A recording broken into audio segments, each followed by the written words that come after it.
राधे राधे। जय जय श्री राधे। श्री हरिवंश राधा वल्लभ लाल की जय हो। सभी संतों हरिभक्तों की जय हो। हमारे ठाकुर जी महाराज की जय हो। युगल जोड़ी सरकार की जय हो। बांके बिहारी लाल की जय हो। सभी संतों हरिभक्तों की जय हो। जय श्री राधे। भगवान श्री कृष्ण की जय हो। बहुत बहुत स्वागत है आपका हमारे चैनल में। तो आइए आज हम कामिका एकादशी का महत्व और उसकी कथा का श्रवण करते हैं। कामिका एकादशी आ रही है। हमें एकादशी पर व्रत जरूर करना चाहिए और ज़्यादा से ज़्यादा नाम जप करना चाहिए। गंदे आचरण छोड़ने का प्रयास करना चाहिए। हाँ, हमारा मन बहुत दुर्बल हो गया है क्योंकि जो माया है वो बहुत प्रबल है और हमको दुर्बल बनाती रहती है। लेकिन हमें भगवान से हमेशा प्रार्थना करनी चाहिए और उनके नाम का जप करना चाहिए। नाम के जप में बहुत शक्ति है। भगवान का नाम समर्थशाली है। पूज्य गुरुदेव महाराज कहते हैं कि नाम जप करने से हम अपने पिछले कितने जन्मों के पापों को नष्ट कर सकते हैं और जल्दी से जल्दी भगवत धाम को जा सकते हैं।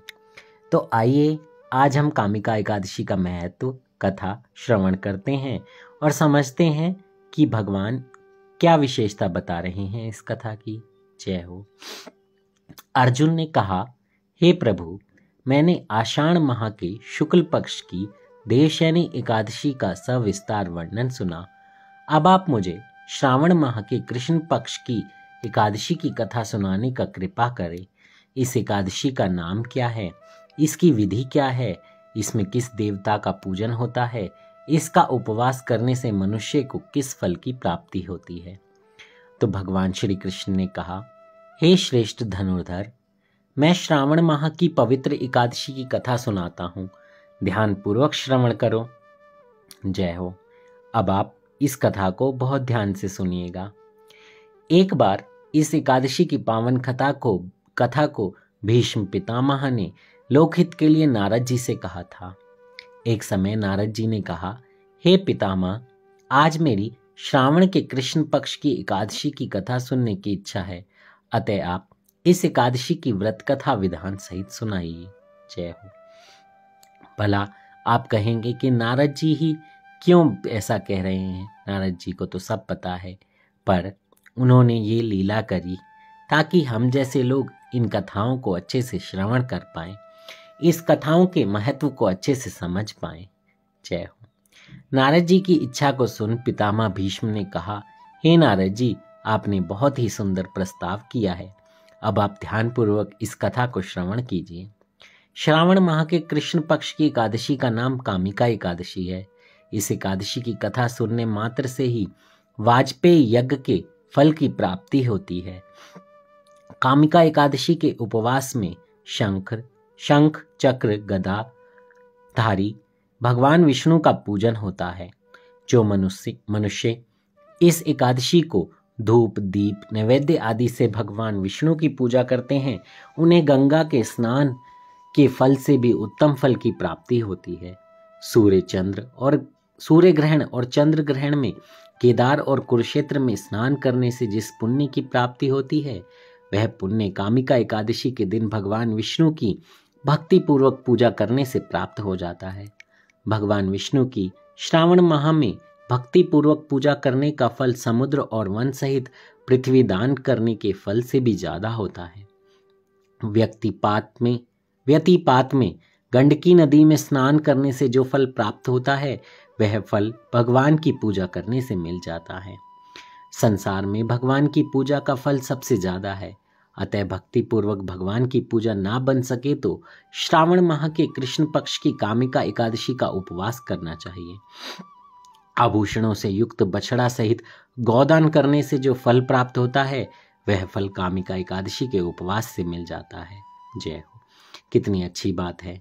देखिए, अब बहुत लोग कहते हैं, जब उपाय बताते हैं पंडित लोग, हमारे ब्राह्मण जन, तो बताते हैं कि गौदान कीजिए, ये कीजिए, वो कीजिए। तो बहुत सारे लोगों को ऐसा हो जाता है कि अभी हमारे पास धन नहीं है, अभी हमारे पास समय नहीं है, ये नहीं है, वो नहीं है, बहुत सारी चीज़ें हो जाती हैं। लेकिन यहाँ पर देखिए, एक एकादशी का उपवास कर लेने से आपको इतने बड़े फल की प्राप्ति हो रही है, तो क्यों नहीं इस एकादशी को उपवास किया जाए। क्योंकि एक दिन उपवास करने से कुछ नहीं होगा। सिर्फ उपवास ऐसा नहीं कि फल ही मतलब खाना ही त्याग दिया और खाते रहे फल फ्रूट दिन भर, नहीं। सिर्फ दिन में 2 बार खाइए, सुबह और रात को। उसके बाद अगले दिन सुबह आप अपना व्रत खोल सकते हैं और पूरा दिन नाम जप कीजिए।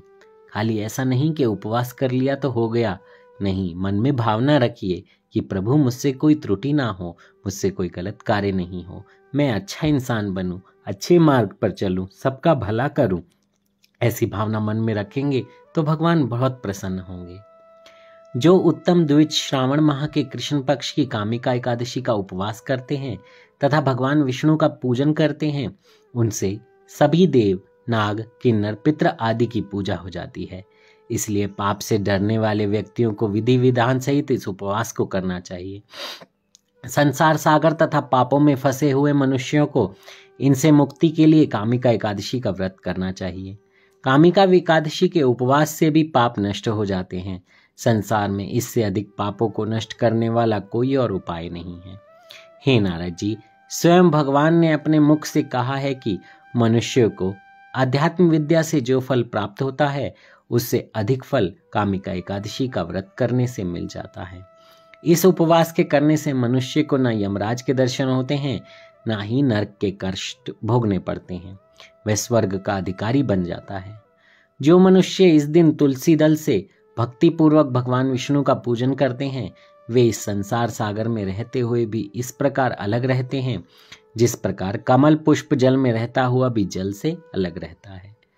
तुलसी दल से भगवान श्री हरि का पूजन करने का फल 1 बार स्वर्ण और 4 बार चांदी के दान के फल के बराबर है। बताइए, देखिए कितनी महिमा है तुलसी की। हमारे लोग भागते रहते हैं इन सारी चीज़ों से। सबको लगता है कि प्रपंच है, ये है, वो है। नहीं नहीं, सनातन धर्म हमारा बहुत बहुत बहुत शक्तिशाली है। एक तुलसी दल कितने सोने और चांदी के बराबर है, सोचिए। जय हो।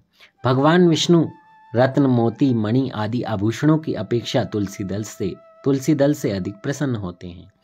जो मनुष्य प्रभु का तुलसी दल से पूजन करते हैं, उनके सभी पाप नष्ट हो जाते हैं। हे नारद जी, मैं भगवान की अति प्रिय श्री तुलसी जी को प्रणाम करता हूँ। तुलसी जी के दर्शन मात्र से मनुष्य के सभी पाप नष्ट हो जाते हैं और शरीर के स्पर्श मात्र से मनुष्य पवित्र हो जाता है। तुलसी जी को जल से स्नान कराने से मनुष्य की सभी यम यातनाएं नष्ट हो जाती हैं। जो मनुष्य तुलसी जी को भक्ति पूर्वक भगवान के श्री चरण कमलों में अर्पित करता है, उसे मुक्ति मिलती है। इस कामिका एकादशी की रात्रि को जो मनुष्य जागरण करते हैं और दीपदान करते हैं, उनके पुण्यों को लिखने में चित्रगुप्त भी असमर्थ हैं। एकादशी के दिन जो मनुष्य भगवान के सामने दीपक जलाते हैं, उनके पितृ स्वर्गलोक में अमृत का पान करते हैं। भगवान के सामने जो मनुष्य घी या तेल का दीपक जलाते हैं, उनको सूर्य लोक में भी सहस्त्रों दीपकों का प्रकाश मिलता है। जय हो। ये हुआ हमारा कामिका एकादशी का महत्व। आइए अब उसकी व्रत कथा का श्रवण करते हैं। एक गांव में एक वीर क्षत्रिय रहता था। एक दिन किसी कारणवश उसकी ब्राह्मण से हाथापाई हो गई और ब्राह्मण की मृत्यु हो गई। अपने हाथों मारे गए ब्राह्मण की क्रिया उस क्षत्रिय ने करनी चाहिए, परंतु पंडितों ने उसे क्रिया में शामिल होने से मना कर दिया। ब्राह्मणों ने बताया कि तुम पर ब्रह्म हत्या का दोष है, पहले प्रायश्चित कर इस पाप से मुक्त हो, तब हम तुम्हारे घर भोजन करेंगे। इस पर क्षत्रिय ने पूछा कि इस पाप से मुक्त होने का क्या उपाय है। तब ब्राह्मणों ने बताया कि श्रावण माह के कृष्ण पक्ष की एकादशी को भक्ति भाव से भगवान श्रीधर का व्रत एवं पूजन कर ब्राह्मणों को भोजन करा के सदक्षिणा के साथ आशीर्वाद प्राप्त करने से इस पाप से मुक्ति मिलेगी। पंडितों के बताए हुए तरीके पर व्रत कराने वाली रात में भगवान श्रीधर ने क्षत्रिय को दर्शन देकर कहा कि तुम्हें ब्रह्महत्या के पाप से मुक्ति मिल गई है। इस व्रत के करने से ब्रह्महत्या आदि के सभी पाप नष्ट हो जाते हैं और इहलोक में सुख भोग कर प्राणी अंत में विष्णु लोक को जाते हैं। इस कामिका एकादशी के महात्म के श्रवण एवं पठन से मनुष्य स्वर्गलोक को प्राप्त करते हैं। जय हो। जय जय श्री राधे श्री हरिवंश। कितना महत्व है, कितना महात्म है, कितनी कृपा है ठाकुर जी की हम पर कि एक उपवास से वो हमारे इतने सारे पापों को नष्ट कर रहे हैं, हम पे इतनी कृपा कर रहे हैं। पर हम ये सब कहाँ मानते हैं। देखिए हम माया के फेर में कितने फंसे हैं। एक दिन उपवास करने के लिए भी हमारे ऊपर बन आती है कि कैसे हम भूखे रहेंगे। नहीं नहीं, एकादशी का बहुत महत्व है। आप ज़्यादा से ज़्यादा लोगों को इसमें जोड़िए, सबसे नाम जप कराइए और यही प्रार्थना कीजिए कि अब हम आगे कोई भी गलत काम नहीं करेंगे।